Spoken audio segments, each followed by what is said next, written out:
Yo, what is up, loafers? This is Nanobread, and welcome back to another episode of Stardew Every Day. Dude, when am I gonna have another good luck day so I can go into the mines? I guess that means more fishing for me. Egg Festival tomorrow. Alright, that means the episode tomorrow I don't really have to think much about what I'm gonna do, because that pretty much takes the entire day. For this episode, I got a few topics that I want to talk about. The first topic I'll put up right now. It's basically asking me what's my favorite hat in Stardew Valley. I'm gonna be honest with you.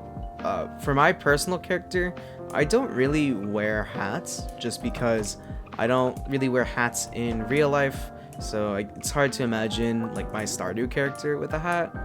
But when I do wear hats, it would usually be the one that you get during the Egg Festival when you win the first time around, which is, I believe, called the Straw Hat. It's, like your typical farmer looking hat. Other than that, the only hat that I really like to put on myself is kind of a silly one. It's the dinosaur hat, and it's pretty self-explanatory. It's just a dinosaur face on a hat. It's pretty cute, honestly. Alright, it's Friday, so I will check out the traveling carts to see if there's anything I can buy there. But after that, guess what time it is? It's fishing time. So usually for hats in this game, I like to put them on my horse. As far as I know, in terms of your animals, you can only put stuff like hats on your horse. I've never actually tried it with like your farm animals or even your cat or dog, so I might try that soon. Alright, there's nothing really good from the traveling cart, so I'm gonna just head up to go fish. So some of the silly hats that I like putting on my horse is the fedora. I believe you get that during the fall festival, where it's the one where you can earn stars to trade them in for prizes, and one of those prizes is the fedora. I think it's really cute. It makes him look really like suave, Another hat that I like putting on him if I ever get it is the top hat. It just looks really ridiculous. He kind of looks like Doug Dimmadome with it, because the top hat is like insanely tall. Other than that, I really just put whatever hat I have available on him, and then I kind of just decide between the hats that I have to which one I want to put on him. Alright, I'm running out of storage space, so I'm gonna chop some trees down to clear out the farm and get some wood. Also, if you notice that I've been leaving the stumps to the trees, that is because only the tops of the trees get you experience points, and I'm a dirty min-maxer, so I don't chop those down until I have an axe that is proficient at chopping them down. Although with that being said, that's when I used to play the game. I don't know if it's been updated or not, where the stumps also give you XP, but I don't want to look it up, so I'm just keep with the notion that it doesn't. Since I do low-key want to go with the Luigi theme, since I kind of gave myself green overalls, I would really appreciate a green hat. Alright, that is enough tree chopping for now. I can make another chest finally. Alright, so on to the second topic for today. I'll put it up right now. They basically asked me what are 3 things I would take with me to a deserted island. We really have gotten to the very basic icebreaker questions, but I do appreciate them nonetheless. It gets me thinking, and this is one of the ones I actually don't think about that often. Just because if I was ever in a scenario where I was alone, trapped on a deserted island, I most likely wouldn't want to survive, so I would probably just bring a gun with a few bullets to try to make it quick. But if I did have to try and survive, I guess, then I think I would still bring a gun with me. I've actually been to a firing range before, so I'm at least aware and somewhat capable of using a pistol. I think it would just be good if I ever needed to defend myself against attacks, and if I ever needed to hunt anything down. Second, I would probably bring a knife or some sort of sharp object. I'm not entirely sure just yet. I say knife for now just because it's the most practical, it's small, and has tons of uses. I can make other weapons out of it, like spears if I wanted to carve a stick into a pointed edge. Basically anything that requires cutting, I would just be able to use that knife. Lastly, I'm not too sure what I would want to bring. My initial idea is probably to do like a flint and steel, just because I'm not confident in my abilities to make a fire like from scratch. So having a tool to assist me with that would definitely help.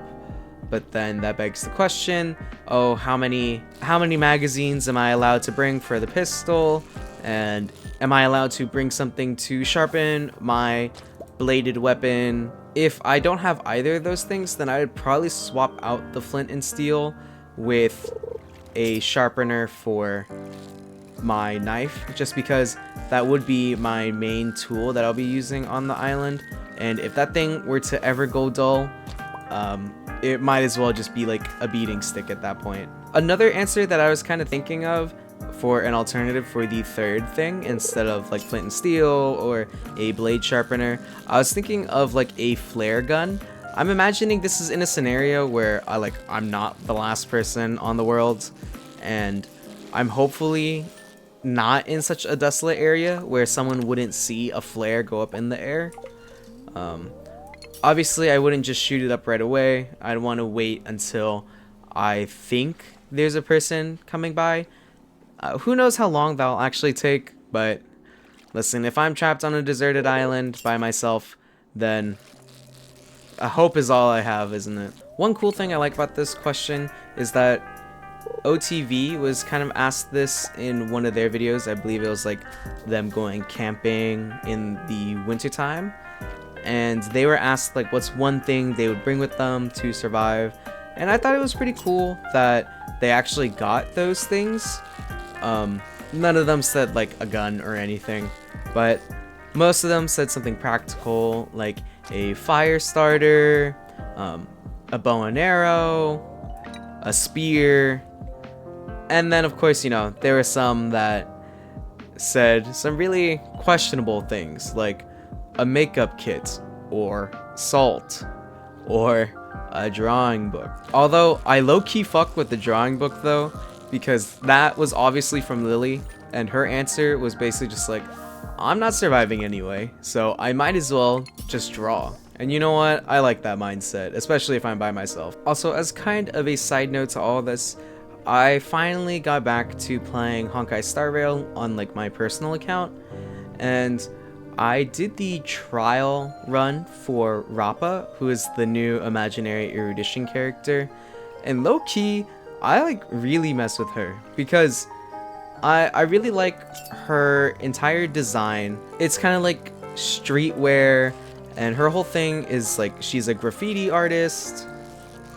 Her ultimate is like a classic FPS like point of view, and I think it's just really cool. The only problem with her isn't necessarily, I think, her character, but her placement in terms of banners, because I saw that this video saying that Rappa might be one of the most skipped characters of all time in Star Rail. It's like the same thing with Yoimiya. I don't know which characters came out after Yoimiya, but in Star Rail, the two characters that are coming out right after are Sunday, who has been heavily anticipated for a few patches now, and also there is the real Tingyun, who, as far as we knew up until this point, she just died by her neck snapping. Obviously, we knew that wasn't the real one, or at least we hoped it wasn't. But now it's confirmed that that indeed was not the real one, and she is alive, I think, and that was confirmed in the latest quest, the one after Fei Xiao and the hunt. Alright, I have 1 energy. That is not enough to do anything. I'm just gonna go sell and go to sleep. Pet the cat. No, I already pet him. One last thing before we go, I did put up a community post asking which game I should play next. I believe the choices I gave you were 1. Honkai Star Rail, where I only use 4-star characters. 2. Honkai Star Rail again, but this time I only use the standard banner. And 3. I would do NBA 2K25, and I would probably do like a My League. I was originally thinking maybe I would do like a Warriors one, but honestly I'm not too sure. Another idea I had was to do an expansion team and try to, I guess, build my own legacy. And lastly, if you guys didn't like any of those options, I left another option where you guys could leave it down in the comment section. Please go check that out. I will still post Stardew every day and eventually Dicey Dungeon, but that's just like what I want to do next. With that being said, that is another day of Stardew every day. If you guys enjoyed the video, please like, comment, and subscribe. And as always, I wish you a good night, loafers.